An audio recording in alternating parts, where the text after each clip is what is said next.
मैंने वो फिल्म देखी है इधर फेम एड लव्स में, और मैं एक्चुअली तो मैं ऋतिक रोशन को देख के हक्का बक्का रह गया था। उस फिल्म में बहुत खूबसूरत औरतें भी है, लेकिन मैं ऋतिक रोशन के ऊपर लस्ट करके वापस आया था। But that's the power of conviction sometimes. Lot of films don't have logic. Yes, it's like a magic trick ना, it's how you convince people to not think about logic all the time. And Dhoom 2 में वो है ना कि वो शायद यहाँ पहुंच चुका है, एंड लाइक जो पहला एंट्री शॉट है, I am such a big fan of it. I'm just generally a Hrithik Roshan. The walk that he has when he emerges, when Ash is waiting, na, in Brazil, when he walks out, when she finally sees him not look like in that get-up and all that, she finally sees him walk out looking clean, chaka-chak, and he comes with his arm showing. There's nothing to it. He's walking down 5 steps. But भाई Hrithik Roshan है, कर लेता है कुछ ना कुछ करके. He makes that walk also special. Like War में उसकी introduction जो है, the hair is flying, the white is showing here, the way he takes his glasses, वो टाइगर जिस तरह ऋतिक रोशन को लस्ट कर रहा है ऋतिक रोशन के पीछे, हम सब भी कर रहे हैं एग्जैक्ट। मैं हर 6 महीने में एक बार तो सोचता हूँ कि टाटा यंग को क्या हुआ, वो कहाँ पे धूम का I where did she go, dude?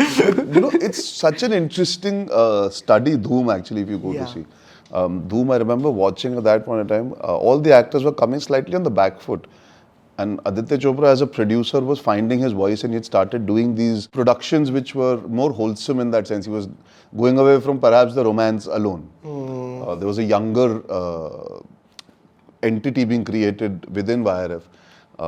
So उस टाइम पे हम तुम बन रही थी, मेरे यार की शादी है वगैरह, हम तुम नहीं, सॉरी, आई थिंक मेरे यार की शादी है बन रही थी, ये सब चीज़ें ये सब फिल्में बन रही थी, और मुझसे दोस्ती करोगी बन रही थी, और धूम बन रही थी. So if you look at it, Mujhse Dosti Karogi was the bigger film at that point, and Dhoom was this sort of unknown quantity, and the way Dhoom exploded, that one वो आज भी that audio is so iconic, and that's the power of just getting a film right for mainstream.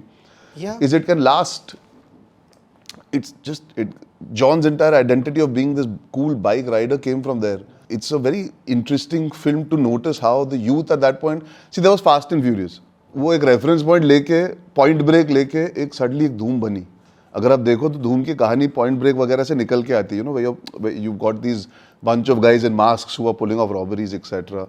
And there's a cop trying to infiltrate and understand वगैरह वगैरह. Not exactly, but in that space. But उन्होंने बहुत entertaining picture बना दिया यार उसके साथ, और लोगों को उस वक्त मज़ा आ गया, म्यूजिक चल गया.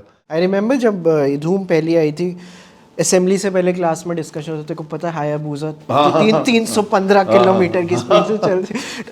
एंड अभी भी यू मेंशन मेन स्ट्रीम, अभी भी हाईवे पे हर चौथे ट्रक का हॉर्न इज द. अभी हाल ही में आई थिंक वो किंग चार्ल्स कहीं गए थे तो उन्होंने बैंड बाजे बजाए. Oh yes yes. तो मैंने प्रीतम को भेज दिया था ऐसे कि just see what you done. British Raj पहुंच रहे कहीं पे, और आप Which is your favorite धूम मचाले version? Like there is OG. The OG.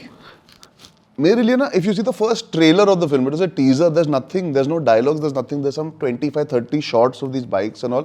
तभी ना सीलिंग पूरा बना नहीं था, तो अगर तुम देखोगे ट्रेलर तो आधे सीलिंग पे उन्होंने शूट किया है और व्हीलीज और स्टॉपीज वगैरह की है. वो सीलिंग पे शूट? हाँ, वो सीलिंग तभी बना ही नहीं था. सीलिंग के पहले की जो वो जगह है, सीलिंग बन रही थी. सीलिंग के पहले जो आप हाईवे चढ़ते हो, तो मेरे लिए पहला धूम का जो टीजर था, ट्रेलर था, जो भी था, that did the trick. I chose to buy the ticket on that 1 minute. उसमें वो अभिषेक आता है, फायर लगी हुई है, picks this gun out, and John, बाल उड़ रहे, he's on the bike. So it was a really cool teaser only. The first one only did it for me.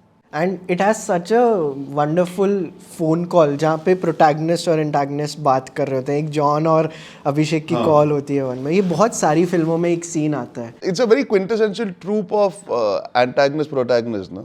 Or you sit across the table and talk. Like I think in the second one they had Hrithik and Abhishek sitting opposite each other doing a coin toss. I think these are all references that are created from when you're growing up and you watch these hero villain films.